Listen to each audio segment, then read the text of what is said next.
মস্কোর আকাশে বড় হামলার প্রচেষ্টা, কোথায় যাচ্ছে এই সংঘাত?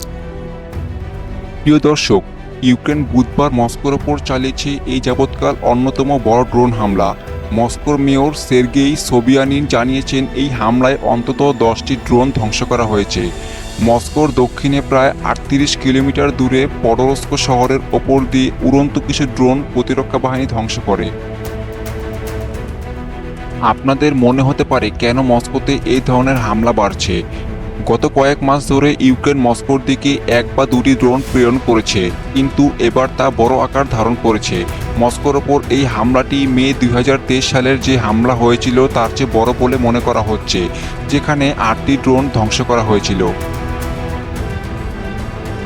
রুশ প্রতিরক্ষা মন্ত্রণালয় জানিয়েছে এই ধরনের হামলার উদ্দেশ্য মস্কোর যুদ্ধ প্রচেষ্টার জন্য গুরুত্বপূর্ণ অবকাঠামো ধ্বংস করা।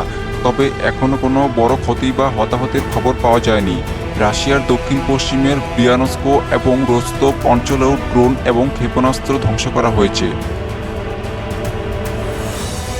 প্রশ্ন হচ্ছে, এইভাবে হামলা বাড়তে থাকলে রাশিয়া এবং ইউক্রেনের সংঘাত কোন দিকে মোড় নেবে?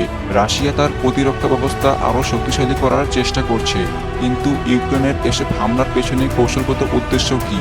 এই প্রশ্নগুলোর উত্তর জানতে আমাদের সাথেই থাকুন। Sujan Hossain, international war and politics.